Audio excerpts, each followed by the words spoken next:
लेकर के सैप्य अपने वर की तलाश में निकल जाती है और एक प्रतिष्ठानपुर नाम का नगर, उस नगर में एक कौशिक नाम का ब्राह्मण कोढ़ के रोग से पीड़ित जाकर के सैप्य ने प्रणाम किया।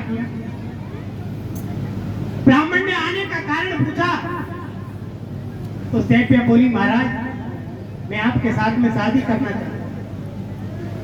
कौशिक ब्राह्मण समझाने लगा, अरे लड़की क्यों मुसीबत बोल लेती है, तुझे दिखाई नहीं देता मैं कोढ़ के रोग से पीड़ित हूं, सारा संसार नफरत करता है।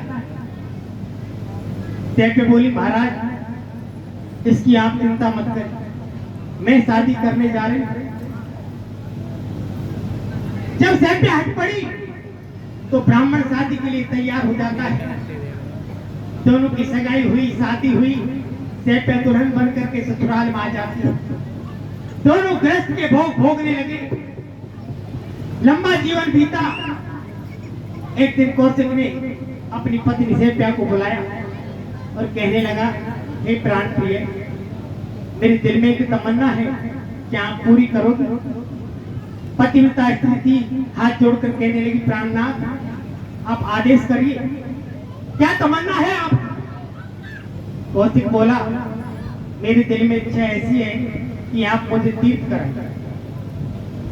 बंधुओं, एक श्रवण कुमार हुआ था माता पिता का भक्त, जिसने लकड़ी की कावड़ बनाई और अपने माता पिता को तीर्थ कराए।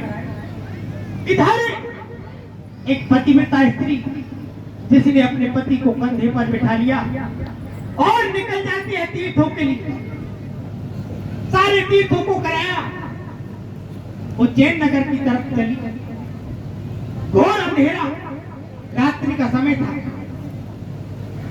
जिस रास्ते में सैप्य जा रही थी उसी रास्ते में मांडव ऋषि को सूली लगी। सज्जनों, छोटा सा प्रसंग आता है कि मांडव ऋषि को सूली क्यों लगी। ऐसा लेख मिलता है कि जब मांडव ऋषि बालक थे तो छोटे छोटे कीड़ों को पकड़ते और उनमें सूल चुभाया। इसी बात को लेकर के एक दिन एक राजा के यहाँ चोरों ने चोरी की। राजा के सिपाही चोरों का पीछा करने लगे। जंगल में मांडव ऋषि की कुटिया थी। चोरों ने डर के मारे ऋषि की कुटिया में माल पटक दिया और भाग गए। सिपाही कुटिया पे आए, मांडव ऋषि को चोर समझ करके राजा के समक्ष पेश कर दिया। राजा ने कचहरी लगाई और मांडव ऋषि को सूली का आदेश दे दिया। सज्जनों, मांडव ऋषि सूली पर जब चढ़ाए गए तो अणी मात्र सूली उनके शरीर में प्रवेश किए थे और तप में लीन हो गए। इधर धर्मराज मांडव ऋषि का इंतजार करने लगे कि यम के दूत मांडव ऋषि का जीव लेकर नहीं आए। धर्मराज को आना पड़ा। कहने लगे, मांडव ऋषि आपका स्वर्ग में इंतजार हो रहा है, आप चलो। मांडव ऋषि कहने लगा, धर्मराज इस पृथ्वी पर जिसने जन्म लिया है उसको मरना अवश्य है, मेरी भी मौत निश्चित है, लेकिन आप मुझे ये बताइए कि मुझे सूली किस पाप के कारण लगी है। मुझे अच्छी तरह याद है मेरे जीवन में कोई पाप कर्म नहीं। तो धर्मराज समझाने लगे, मांडव तू जब छोटा सा था तो छोटे छोटे कीड़ों को पकड़ता और उनमें सूल चुभाता, उसी पाप के कारण तुझे आज सूली लगी है। मांडव ऋषि कहने लगे, रे धर्मराज, तेरा जो संविधान पुस्तिका है, न्याय पुस्तिका है, उसमें नियम लिखे हुए। नियम ये है कि जन्म से और 12 वर्ष तक की अवस्था में कोई बच्चा अगर पाप कर्म करेगा वो पाप नहीं माना, उसको प्रत्यक्ष रूप से सजा नहीं मिलेगी, सपने में सजा दी जाएगी। और ऐसा होता भी है, कभी कभी हमें ऐसे सपने आते हैं कि जीव घुटता है, भागते हैं लेकिन भागा नहीं जाता है, कोई शेर हमारा पीछा करता है। ये उन्हीं पापों के परिणाम हैं। सज्जनों, मांडव ऋषि ने धर्मराज को श्राप दे दिया कि धर्मराज मैं तुझे श्राप देता हूं, तू इस पृथ्वी पर धर्म का अवतार लेगा, एक शूद्र माता के गर्भ से जन्म लेगा। सज्जनों, वो ही धर्मराज विदुर जी के रूप में इस पृथ्वी पर आए और ये नियम बना दिया कि जन्म से और अज्ञान अवस्था तक 12 वर्ष की अवस्था तक कोई पाप कर्म करेगा तो पाप नहीं मानेगा। सज्जनों, सूली लगी हुई थी मांडव ऋषि की। चैप्या ने पतिदेव कंधे पर विराजमान थे, सूली दिखाई नहीं दी, उनकी सूली हिल जाती। ऋषि को कष्ट हुआ तो क्रोध में भरकर कहने लगा, तू कौन है जिसने मेरी सूली को हिलाया? अब आज चैप्या ने सुनी खिंचाई काट हाथ जोड़ कहने लगी, महाराज मैं चैप्या हूं, गलती से आपकी सूली हिल गई, इसके लिए मैं आपसे क्षमा चाहती हूं।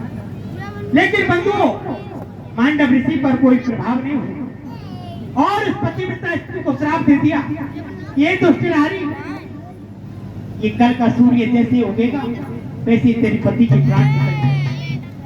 श्राप को सुनते ही नाना प्रकार से विलाप करती अपनी भाग्य को कोसने लगी। भगवान, बड़ी मुश्किल से तो ब्याह भयो और भरी जवानी में विधवा होने का श्राप। लेकिन अपने आप को संभाल करके कहने लगी, ओ बाबा और मैं कोई रील बनाए हुए बाड़ी औरत नहीं हूँ, अरे मैं एक पतिव्रता स्त्री हूँ। अगर मैंने सत्य तन मन से मेरे पति की सेवा की है, सपने में वो किसी पराये पुरुष के विचार मेरे मन में आए हो, तो ये कल का सूर्य नहीं होना। सज्जनों, पतिव्रता की प्रतिज्ञा से सूर्य देव का रथ स्थिर हो गया, तीनों लोकों में अंधेरा हो गया, सारे शुभ कार्य बंद हो गए।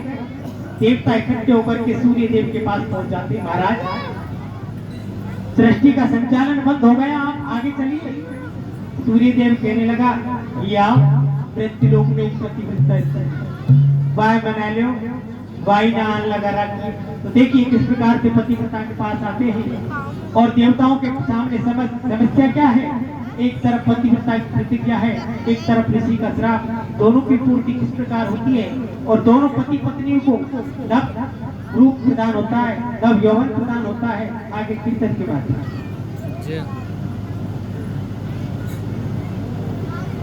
जय मार के आए यार।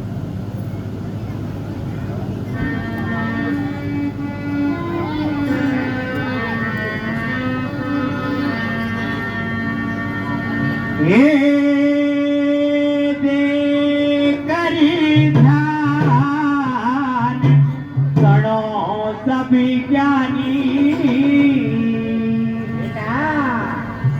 अरे पतिव्रता की अजब कहानी, बोली पानी रे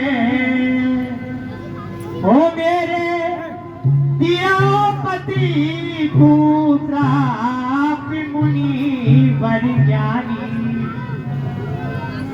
और तेने कहीं जानी रे वो नहीं होगे सूरज न देखे अटकाने,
वन में हल्ला मच गोरे का पहले होती आई वन में हल्ला मच गोरे का पहले होते आए नहीं होए सकायो तक मेरे अपराधी अंधेरी छाई नहीं होए सकायो तक मेरे अपराधी अंधेरी छाई और छाई गई आते अंधेरी जग में सब देवन ने जो गई ओ जुड़ मिल चला करो भाई सूरज के ढंग चल ढोस मेरे हल्ला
अति वीरता नारी, उनकी महिमा कहीं न जाए।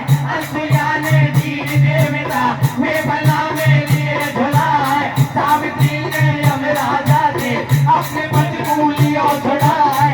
जो कोई सेवा करे पति की, वहाँ को स्वर्ग लोक मिल जाए।